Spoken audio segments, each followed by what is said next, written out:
கண்மணி அன்புடன் அடுத்து வர எபிசோட்ல பார்த்தீங்கன்னா, பவித்ரா வந்து கல்யாணத்துக்கு முன்னாடியே ஒரு பையன லவ் பண்ணியிருப்பாங்க. அந்த பையன் பார்த்தீங்க அப்டின்னா, இப்ப வந்து பவித்ராவுக்கு கல்யாணம் ஆனதுக்கப்புறம் வீட்டுக்கு வந்து பிரச்சனை பண்றதுக்கு வராங்க. அப்ப வந்து பவித்ரா பார்க்கறதுக்காக அந்த பையன் ஒரு தடவ வீட்டுக்கு வரும்போது, அந்த பையன கண்மணி வந்து பார்த்துர்றாங்க. "யார் நீங்க?" அப்டின்னு சொல்லிட்டு விசாரிக்கும்போது தான், நானும் பவித்ராவும் லவ் பண்ணோம்னு சொல்றாங்க. ஆனா, அந்த பையன் வந்து ஃபோன்ல காமிச்ச ஃபோட்டோலாம் பார்த்தீங்க அப்டின்னா, எல்லாமே மார்ஃபிங் பண்ண மாரி இருக்கும். எதுவுமே ஒரிஜினல் ஃபோட்டோ மாரி இருக்காது. இதனால கண்மணியும் வந்து பார்த்தீங்கன்னா, ஒரு கன்ஃப்யூஷன்ல இருக்காங்க.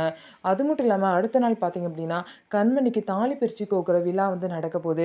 ஸோ இந்த விழால எந்த பிரச்சனையும் வரக்கூடாது. அதனால இந்த விஷயத்த பொறுமையா வந்து அன்புகிட்ட சொல்லிக்கலாம்னு சொல்லிட்டு கண்மணியும் வெயிட் பண்றாங்க.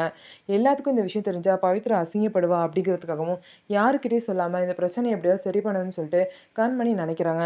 ஆனா, யாரும் எதிர்பார்க்காத விதமா கரெக்ட்டா தாலி பிரிச்சு கோக்குற ஃபங்ஷன் நடந்துட்டு இருக்கப்ப, எல்லாருக்கும் முன்னாடி பார்த்தீங்கன்னா, அந்த பையன் வந்து எல்லா விஷயத்தையும் உளறிருவாரு. கண்மணி பார்க்கும்போது பார்த்தீங்க அப்படின்னா, பவித்ராவ நான் லவ் பண்ணேன்னு சொல்வாரு. ஆனா எல்லார் முன்னாடியும் நானும் கண்மணியும் கல்யாணத்துக்கு முன்னாடி லவ் பண்ணோம்னு சொல்லிட்டு அந்த பையன் வந்து எல்லார்கிட்டயும் சொல்லிருவாரு. இத கேட்ட அன்பு, "நீ கண்மணிய பத்தி என்ன சொன்னாலும் நான் நம்ப மாட்டேன். கண்மணிய பத்தி எனக்கு தெரியும்னு" சொல்லிட்டு கண்மணிய 100% வந்து நம்புறாரு. இதனால கண்மணியும் ரொம்ப சந்தோஷமாகுறாங்க. ஸோ யார் அந்த பெர்சன்? எதுக்காக வந்து ஃபர்ஸ்ட்டு பவித்ராவ சொல்லணும், இப்ப கண்மணிய சொல்லணும்? இதுக்கு பின்னாடி யாரெல்லாம் இருக்கா? அப்படின்னு சொல்லிட்டு வெயிட் பண்ணி தெரிஞ்சுக்கலாம். நம்ம வீடியோ உங்களுக்கு பிடிச்சிருந்தா, நம்ம வீடியோவ லைக் பண்ணிக்கோங்க.